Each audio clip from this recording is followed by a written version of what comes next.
ನಂಜನಗೂಡು ನಗರದ ಕೈಗಾರಿಕಾ ಪ್ರದೇಶದಲ್ಲಿರುವ ಜುಬಿಲೆಂಟ್ ಕಾರ್ಖಾನೆಯಲ್ಲಿ ಕಾರ್ಮಿಕರ ಸಂಘ ಹಾಗೂ ಜುಬಿಲೆಂಟ್ ಫಾರ್ಮೋವಾ ನಿಯಮಿತ ವತಿಯಿಂದ ಕನ್ನಡ ರಾಜ್ಯೋತ್ಸವವನ್ನು ಸಡಗರ ಸಂಭ್ರಮದಿಂದ ಆಚರಿಸಲಾಯಿತು.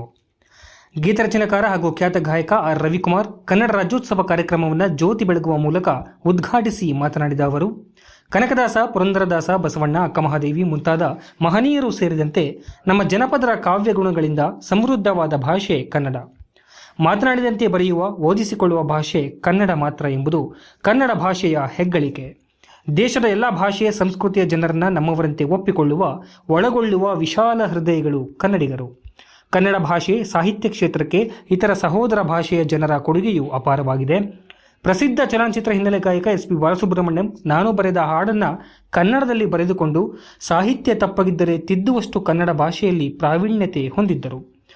ಮುಂದಿನ ಜನ್ಮದಲ್ಲಿ ಕನ್ನಡ ನಾಡಿನಲ್ಲಿ ಕನ್ನಡಿಗನಾಗಿ ಹುಟ್ಟುವ ತಮ್ಮ ಅಭಿಲಾಷೆಯನ್ನು ಕೂಡ ಹೇಳಿಕೊಂಡಿದ್ದರು ಎಂದರು. ಹೆಚ್ಚು ಅಂಕ ಗಳಿಸಿದ ಸರ್ಕಾರಿ ಶಾಲೆಯ ಮಕ್ಕಳಿಗೆ ಪ್ರತಿಭಾ ಪುರಸ್ಕಾರ ನೀಡಿ ಗೌರವಿಸಲಾಯಿತು. ಈ ಸಂದರ್ಭದಲ್ಲಿ ಕಾರ್ಖಾನೆಯ ಮಾನವ ಸಂಪನ್ಮೂಲ ಅಧಿಕಾರಿ ಸುಬ್ರಹ್ಮಣ್ಯ, ಕಾರ್ಖಾನೆಯ ವ್ಯವಸ್ಥಾಪಕ ಪ್ರಾಣೇಶ್, ಪ್ರಭಾಕರ್ ಹೊನ್ನಾವಡ್, ಹಿರಿಯ ಪತ್ರಕರ್ತ ರಂಗನಾಥ್, ಹಿರಿಯ ಅಧಿಕಾರಿ ಪ್ರದೀಪ್, ವಿನೋದ್ ಜೈನ್ಸ್, ದೀಪಕ್ ಪ್ರದೀಪ್, ಕಾರ್ಮಿಕ ಸಂಘದ ಅಧ್ಯಕ್ಷ ಬಸವರಾಜು, ಲೋಕೇಶ್ ಸೇರಿದಂತೆ ಕಾರ್ಮಿಕರು ಭಾಗವಹಿಸಿದ್ದರು.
ಕಾರ್ಯಕ್ರಮದಲ್ಲಿ ಸಂಗೀತ ಕಾರ್ಯಕ್ರಮ ಸುಗಮವಾಗಿ ನಡೀತಾ ಇರುತ್ತೆ. ಅವರ ಅಣ್ಣನೇ ಆನ ಕೃಷ್ಣರಾಯರ ಆನ ರಾಮರಾಯರು ನಡೆಸ್ಕೊಡ್ತಾ ಇರ್ತಾರೆ. ಆದರೆ ಆ ಸಂಗೀತ ರಸಮಂಜರಿ ಕಾರ್ಯಕ್ರಮ ಮಾತ್ರ ತಮಿಳಲ್ಲಿರುತ್ತೆ. ಆವಾಗ ಇದರ ವಿರುದ್ಧ ಸಿಡಿದಂತಹ ನಮ್ಮ ಈ ಕನ್ನಡ ಚಳುವಳಿಗಾರರು ಒಂದು ಪ್ರತಿಭಟನೆ ಮಾಡ್ತಾರೆ. ಕನ್ನಡಕ್ಕೆ ಏಕೀಕರಣವಾಯಿತು, ಆದರೆ ಈ ಕನ್ನಡದ ಏಕೀಕರಣದಲ್ಲಿ ನೀವು ತಮಿಳು ಭಾಷೆಯನ್ನು ಮಾಡ್ತಾ ಇದ್ದೀರಿ, ಪರರ ಭಾಷೆಯನ್ನು ಪ್ರೀತಿಸಿ, ಆದರೆ ನಮ್ಮ ಭಾಷೆಯಲ್ಲಿ ಜೀವಿಸಬೇಕು ಅಂತ ಹೇಳಿ ಆ ಪ್ರತಿಭಟನೆ ಮಾಡಿ ಕನ್ನಡ ಪರ ಚಳುವಳಿಯನ್ನು ಮುಂದುವರಿಸ್ತಾರೆ. ಹಾಗೆ ಮುಂದುವರಿಸ್ತಾ ಇನ್ನೊಂದು ಘಟನೆ ನಡೆಯುತ್ತೆ. 1963ರಲ್ಲಿ ಬೆಂಗಳೂರಿನಲ್ಲಿ ಒಂದು ತಮಿಳು ಚಿತ್ರ ಬಿಡುಗಡೆ ಆಗುತ್ತೆ. ಅದರ ಹೆಸರು ಕಾಂಚಿ ತಲೆವನ್. ತಮಿಳಿನ ಕಾಂಚಿ ತಲೆವನ್ ಚಿತ್ರ ಎಂ ಜಿ ರಾಮಚಂದ್ರ ಅವರು ನಾಯಕ ನಟನಾಗಿ ನಟಿಸ್ತಾರೆ. ಅದರ ಪ್ರದರ್ಶನ ಆಗಬೇಕಾದ್ರೆ ಒಂದು ಘಟನೆ ಬರುತ್ತೆ. ಇಮ್ಮಡಿ ಪುಲಕೇಶಿ ಮತ್ತೆ ಪಲ್ಲವ ನರಸಿಂಹವರ್ಮನ ನಡುವೆ ಯುದ್ಧ ಆಗಿ ಇಮ್ಮಡಿ ಪುಲಕೇಶಿ ಸಾಯ್ತಾನೆ. ಅರಿಶಿಣ ಮತ್ತು ಕಪ್ಪು ಅನ್ನು ಹಾಕಿ ನಾವೊಂದು ಬಾವುಟವನ್ನು ಮಾಡೋಣ ಅಂತ ಹೇಳ್ತಾರೆ. ಅವಾಗ ಇರೋರಿಗೆ ಕೆಲವರಿಗೆ ಓಕೆ ಅಂತ ಆಗುತ್ತೆ, ಇನ್ನು ಕೆಲವರಿಗೆ ಬೇಡ, ಬೇರೆ ಮಾಡೋಣ ಅಂತ ಹೇಳ್ತಾರೆ. ಆಗ ರಾಮಮೂರ್ತಿ ಅವರು ಯೋಚನೆ ಮಾಡ್ತಾರೆ, ಹಳದಿ ಬಣ್ಣದ ಧ್ವಜದಲ್ಲಿ ಕರ್ನಾಟಕದ ಭೂಪಟವನ್ನು ಹಸಿರು ಬಣ್ಣದಲ್ಲಿ ಚಿತ್ರೀಕರಿಸಿ ಅದರಲ್ಲಿ ಭತ್ತದ 7 ತೆನೆಯ ಚಿತ್ರವನ್ನು ಹಾಕಿ ಮೊದಲನೆಯ ಬಾವುಟ ಕನ್ನಡದ ಧ್ವಜವನ್ನು ಬಿಡುಗಡೆ ಮಾಡ್ತಾರೆ.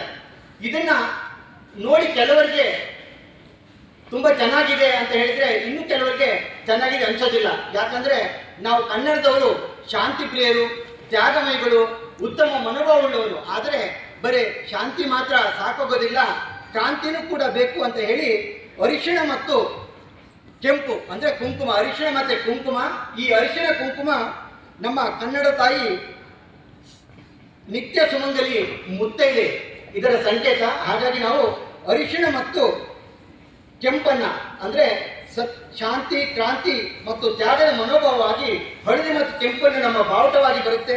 ಅದನ್ನು 1965ರಲ್ಲಿ ಅಧಿಕೃತವಾಗಿ ಪ್ರಕಟಣೆಯಾಗುತ್ತೆ. ಇದು ನಮ್ಮ ಕರ್ನಾಟಕದ ಬಾವುಟಕ್ಕೆ ಇರುವಂಥ ಇತಿಹಾಸ. ಹಾಗೆ ನಾನು ಮೊದಲೇ ಹೇಳಿದಾಗೆ ಕನ್ನಡಿಗರು ಮತ್ತು ಕನ್ನಡೇತರರು ನಮ್ಮಲ್ಲಿ ಯಾವುದೇ ಭೇದ ಭಾವ ಬರಬಾರದು. ನಮ್ಮ ಸಂಸ್ಥೆಯಲ್ಲಿ ಕೆಲಸ ಮಾಡುವಂಥ ಕನ್ನಡೇತರನ್ನು ಕೂಡ ಗುರುತಿಸಿ ಅವರನ್ನು ಕೂಡ ನಾವು ಗೌರವಿಸ್ತಾ ಇದ್ದೇವೆ.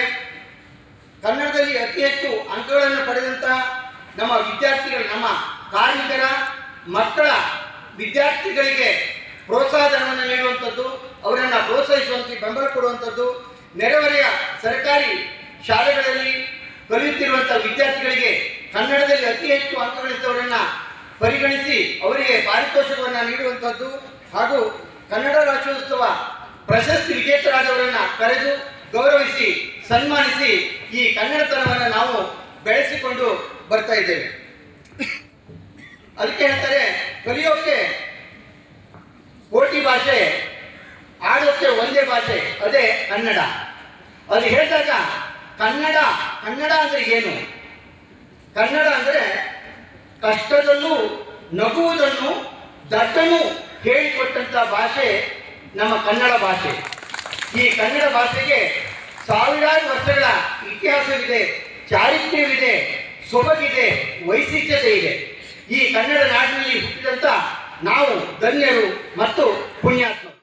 ಆದರೆ ಒಬ್ಬ ವ್ಯಕ್ತಿ ಮಾತ್ರ ವಾರಕ್ಕೊಮ್ಮೆ ಬರೋದು, ಅವರು ನಾಟುಗಟ್ಟಲೆ ಪುಸ್ತಕ ತಗೊಂಡು ಅಂದರೆ ಹಿಂಗೆ ಇಟ್ಕೊಂಡ್ರೆ ಇಲ್ಲಿಂದ ಅವ್ರ ಮುಗಿದ ತನಕ ಪುಸ್ತಕ ಅಷ್ಟೊಂದು ಹಿಂಗೆ ಎತ್ಕೊಂಡು ಹೋಗಿ 1 ವಾರ ನಂತರ ಅದಷ್ಟು ವಾಪಸ್ ತಂದು ಕೊಟ್ಟು ಮತ್ತೆ ಬೇರೆ ಪುಸ್ತಕಗಳು ತಗೊಂಡು ಹೋಗ್ತಿದ್ರು.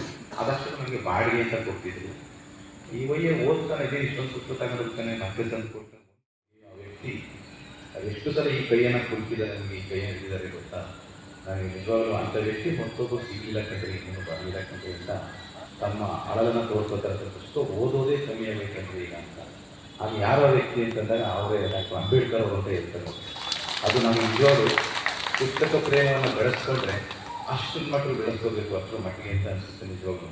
ಅದು ಪ್ರೇಮ ಬೆಳೆಸ್ಕೋಬೇಕಾದ್ರೆ ನಮ್ಮ ಫಸ್ಟು ಭಾಷೆ, ನಮ್ಮ ಕನ್ನಡ ನಮಗೆ ಅಚ್ಚುಕಟ್ಟಾಗಬೇಕು. ಅದು ಅವರು ಇಂಗ್ಲೀಷ್ ಇರ್ಬೋದು, ಸಂಸ್ಕೃತ ಇರ್ಬೋದು, ಆದರೆ ನಾವು ನಮ್ಮ ಭಾಷೆಗಳನ್ನ ಹೋಲಿಕೆ ಮಾಡ್ಕೊಂಡಾಗ ನಮ್ಮ ಭಾಷೆಯನ್ನು ಹಾಗೆ ನಾವು ಕೂಡ ಶಾಲೆಗಳಲ್ಲಿ ನಮ್ಮ ವಿದ್ಯಾರ್ಥಿಗಳಲ್ಲಿ ಈ ಸಮಾಜದಲ್ಲಿ ಅಂಥವ್ರನ್ನ ಹುಡುಕ್ತಿರ್ತೀವಿ. ಶಾಲೆಗಳಲ್ಲಿ ಅಂಥ ಒಬ್ಬ ಅಂಬೇಡ್ಕರ್ ಅವ್ರನ್ನ, ಅಂಥ ಒಬ್ಬ ಬಸವಣ್ಣನವ್ರನ್ನ, ಅಂಥ ಒಬ್ಬ ಗೌತಮ ಬುದ್ಧರನ್ನು, ಚೆಲ್ಲಕ್ಕೇಳಿಸರಾದ ಭಗೀರಥರನ್ನು, ಕನಕದಾಸರನ್ನು, ಭಕ್ತಿಯೊಳಗೆ ಒಂದು ಜ್ಞಾನವನ್ನು ಕಟ್ಟಿಕೊಟ್ಟಂಥ ಕನಕದಾಸರು, ಭಕ್ತಿಗೆ ಪ್ರಾಧಾನ್ಯತೆ ಕೊಟ್ಟ ಪುರಂದರದಾಸರು, ಸಮಾನತೆಗೆ ಪ್ರತೀಕವಾದಂಥ ಬಸವಣ್ಣ ಅವರು, ಇಬ್ಬರನ್ನು ನಾವು ಸಮಾಜದಲ್ಲಿ ಹುಡುಕ್ತಾ ಇರ್ತೀವಿ. ಇದು ನಮ್ಮ ಶಿಕ್ಷಕರ ಕೆಲಸ, ಹುಡುಕ್ತಾ ಇರ್ತೀವಿ.